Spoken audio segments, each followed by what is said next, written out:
Hello guys, আসসালামু আলাইকুম। কেমন আছেন সবাই? আশা করি অনেক ভালো আছেন। তো আমরাও অনেক ভালো আছি। তো আজকে মূলত আমার একটা স্পেশাল দিন, তো ভাবলাম স্পেশাল দিনটা ঘরে বসে না কাটাই একটু এনজয় করি। আমাদের সাথে আছে তানভীর, নাহিদ, আমার বড় ভাই শ্রদ্ধেয় বড় ভাই সজীব ভাই, তামিম, অনেক ভাই ব্রাদার আছে। সবাই একসাথে একটা জায়গায় যাওয়ার উদ্দেশ্যে রওনা দেব। আজকে মূলত আমরা যাব চুয়াডাঙ্গায় ফার্স্ট ক্যাপিটাল বিশ্ববিদ্যালয়, যেখানকার নাম আপনারা সবাই জানেন এবং আপনারা অনেকেই গেছেন। তো ওখানে যাওয়ার উদ্দেশ্যে আজকে রওনা দেব সবাই মিলে, ভাই ব্রাদার মিলে ওখানে যাওয়ার। আর এই যে সজীব ভাই, সে মোটর ব্লগিং করবে, তাই হেলমেট টেলমেট ফোন টোন সব ঠিক করে নিচ্ছে।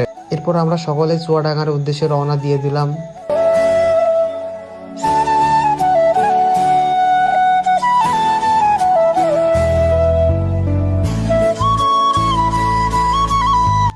তারপর কিছু সময়ের জন্য শ্রীরামপুর নতুন পাড়ায় একটু আমরা দাঁড়ালাম, কারণ আমাদের একটা ভাই আসবে, তো তার জন্য দাঁড়ায় আছি। ইতিমধ্যে সে চলে এসছে।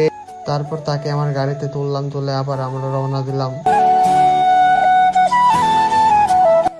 অনেকটা রাস্তা যাওয়ার পরে আমরা একটু দাঁড়ালাম কিছু খাওয়া দাওয়া করার জন্য। তারপরে খাওয়া দাওয়া শেষ আবার আমরা রওনা দিলাম। তো ইতিমধ্যে আমরা চলে এসেছি আলমডাঙ্গা। আলমডাঙ্গা থেকে চুয়াডাঙ্গার উদ্দেশ্যে এখান থেকে রওনা দেব। এরপর আমরা তেল নেওয়ার জন্য সবাই পাম্পে চলে আসি এবং পাম্পের থেকে তেল নিচ্ছি সবাই মিলে। আপনি কিছু বলেন। এই যে আমাদের এই যে ক্যামেরার পিছনে এই যে এই লোকটা না, আমি আসি তো সিঁড়ি ভাই খুব সুন্দর করে ঘুমাচ্ছিল, অমাই ধরে টাইম নিয়ে চলে ভাই দেখে চোখ মুছতে মুছতে চলে। তো আমাদের পাম্পে তেল নেওয়া শেষ করে আবার আমরা গন্তব্যস্থানে উদ্দেশ্যে রওনা দিচ্ছি।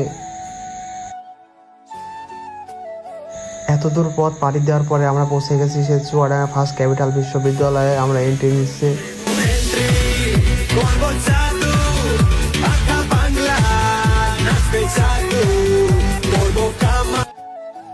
আমরা ভিতরে প্রবেশ করার পরে সব গাড়িগুলো এক সাইড রেখে সবাই সবার ছবি তুলতে ব্যস্ত হয়ে পড়ে। যার যার মতো ইচ্ছা মতন সে ভিডিও করে, এক একটা রাইড করে। আর বিশেষ করে এত সুন্দর প্লেস, এত সুন্দর ওয়েদার দেখে ভিডিও বা পিক না ওঠার কোনো মানে আসে না। সবাই যার যার মতন সে ইচ্ছা মতন ভিডিও করে, তার পছন্দের মতন। সব শেষে আজকে একটু দেরি করে গেছে, তো সব শেষে আমরা বাড়ির উদ্দেশ্যে আবার রওনা দিচ্ছি, পিছনে ব্যাগ আসছি। এই ব্লগটা এই পর্যন্ত। সবাই দোয়া করবেন, সবাই সুস্থ থাকবেন। আল্লাহ হাফেজ।